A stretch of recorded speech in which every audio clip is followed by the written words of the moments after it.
A crise felina. Esse é um breve resumo de um dos eventos mais marcantes do planeta Terra. 2060. O planeta passou por inúmeras transformações nas últimas décadas, mas definitivamente a mais marcante, surpreendente e impactante foi a conhecida como a crise felina. Já era de conhecimento da comunidade científica que os gatos emitiam radiação, mas de quem foi a estúpida ideia de tirar proveito disso? Ah, sim. Foi do maluco prefeito de Drownsville. A cidade sempre fora cheia de problemas, mas isso não justifica a criação das chamadas usinas felinas. É? Usinas felinas. Antes de começar, deixa eu dar um pouco de contexto.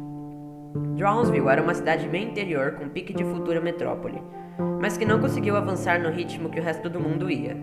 Depois de passar pela sétima revolução industrial, quase 60% da população perdeu seus empregos.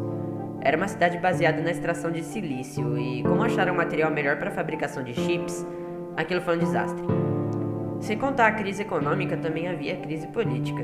Com a abertura de partidos políticos, foram quase 200 candidatos a prefeito nas últimas eleições. As pessoas dizem que foi aí que começou a surgir a pura democracia que falamos hoje, mas eu estava analisando como era antes e parece que era bem melhor. Enfim, voltando. Criaram as usinas felinas. E acredite se quiser, funcionou.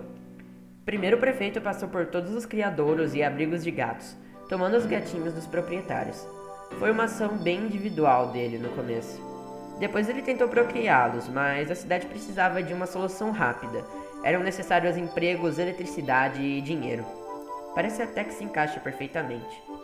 Sua ideia era procriar os animais, mas tomaria muito tempo, então ele não se satisfez.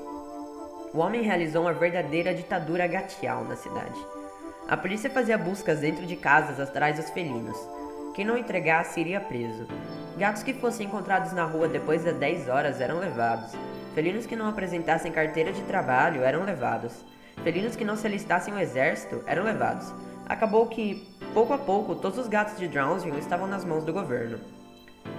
Bom, mas aí você me pergunta, para onde foram os gatinhos? E eu te respondo.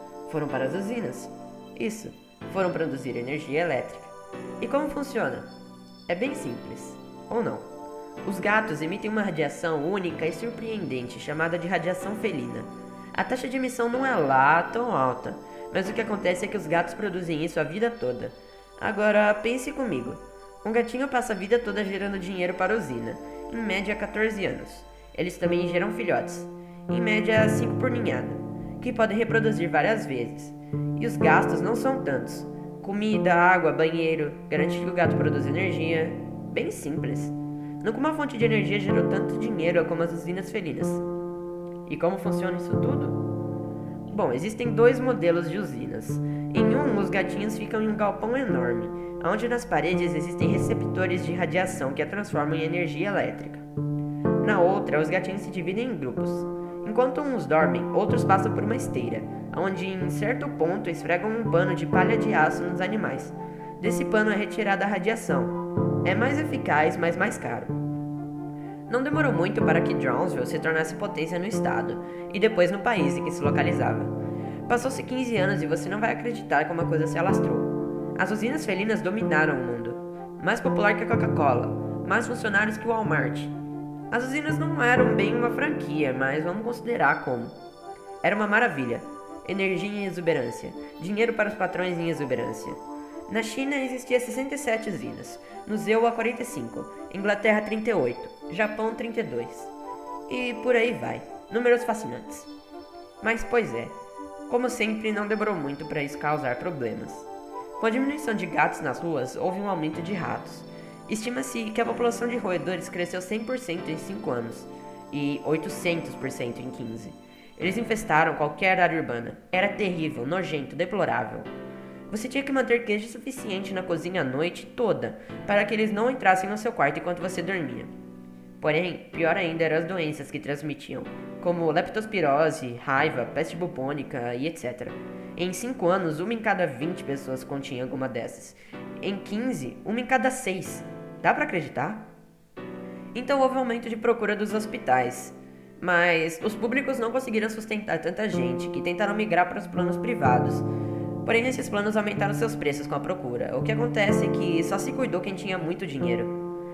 E é por isso que em fotos antigas é possível ver mais felinos do que vemos hoje em dia. Um tempo depois, os bichanos foram liberados para a criação doméstica de novo, mas não chegou à população que havia antes. Estima-se que 470 milhões de pessoas tenham morrido nessa odisseia. Os gatos só foram liberados após 10 anos da epidemia, e o prefeito de Drownsville não foi condenado. A que ponto chegamos?